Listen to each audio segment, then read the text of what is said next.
చాలాసార్లు తిట్టాను, కానీ నువ్వు అవేమీ మనసులో పెట్టుకోకుండా నా తమ్ముడి కోసం నాకు చాలా పెద్ద సహాయం చేశావు కృష్ణ.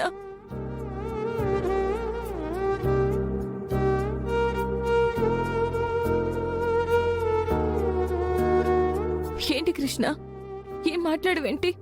ఏమైంది సత్య, నువ్వేనా ఇలా మాట్లాడుతుంది?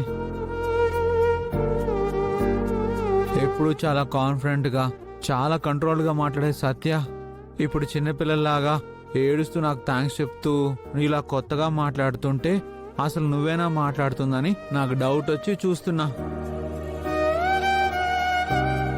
సత్య, నువ్వు కోపడినా బాధపడినా అస్సలు బాగోవు.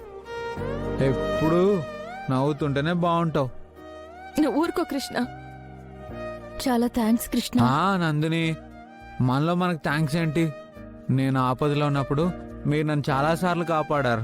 చెల్లికి చెల్లి. అయ్యో మర్చిపోయాను, అక్కడ లహరి పాప ఒక్కతే ఉంది. నేను గాని సత్య గాని లేకపోతే లహరి భయపడుతుంది.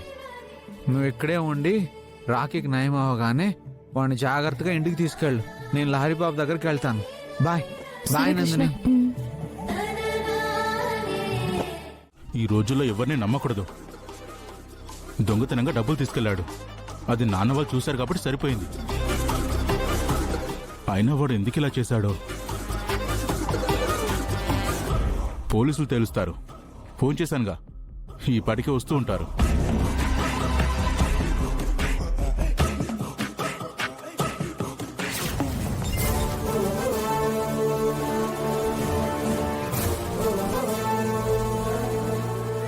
అదిగో పోలీసులు వచ్చేస్తున్నారు.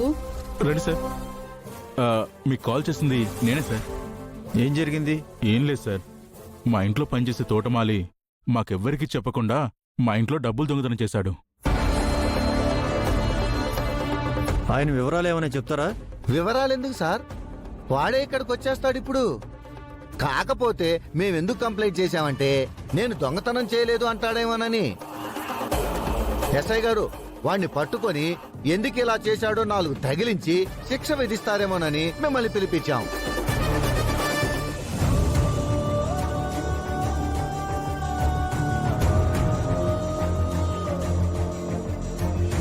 అదిగో వాడొస్తున్నాడు.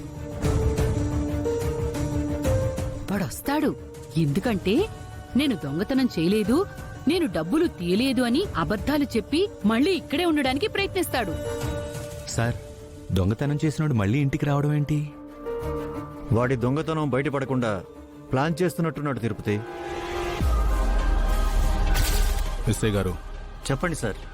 మా ఇంట్లో తోటమాలి డబ్బులు దొంగతనం చేశాడు. ఇది అడ్డుగా పెట్టుకొని వాణ్ణి చిత్తకొట్టి వాణ్ణి మళ్ళీ ఇటువైపు రాకుండా చేయాలి. అంతా నేను చూసుకుంటాను సార్, మీరు ప్రశాంతంగా ఉండండి. నేను ఇప్పుడే బయలుదేరుతున్నాను. ఓకే.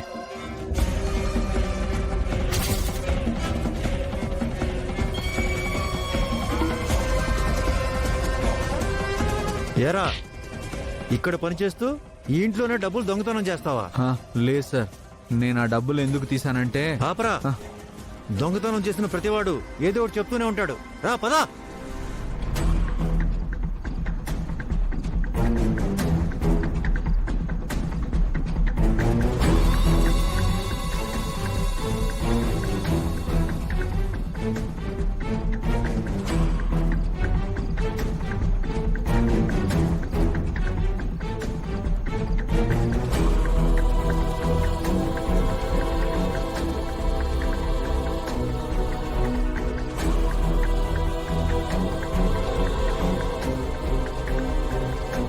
కష్టాలు కూడా ఎదుర్కోబోతున్నాడు.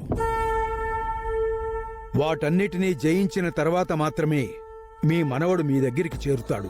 స్వామి, ఈ కష్టాలు సమస్యలు ఎప్పటికి పోతాయి? నా కన్నయ్యని నేనెప్పుడు కలుస్తాను? రోజు రోజుకి నా ఆశలు సన్నగిల్లుతున్నాయి. దయచేసి నా మనవణ్ణి నేను కలిసే మార్గం చెప్పండి స్వామి, చెప్పండి.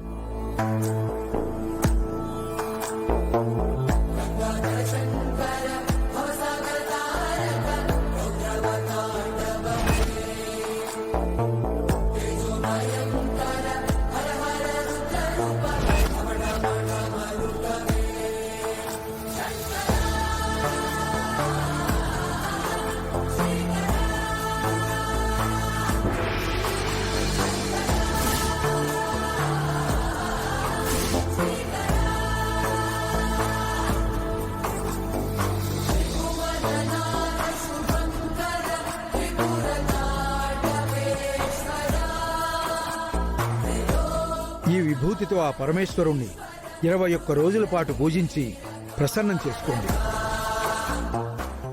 ఆయనే మీ దగ్గరికి మీ మనవణ్ణి చేరుస్తాడు. అలాగే స్వామి. ఓం నమ శివాయ.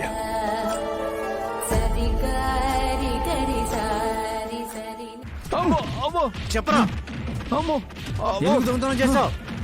అమ్మో అమ్మో ఎందుకు ఆ ఇంటికి వచ్చావు? చెప్పు చెప్పరా.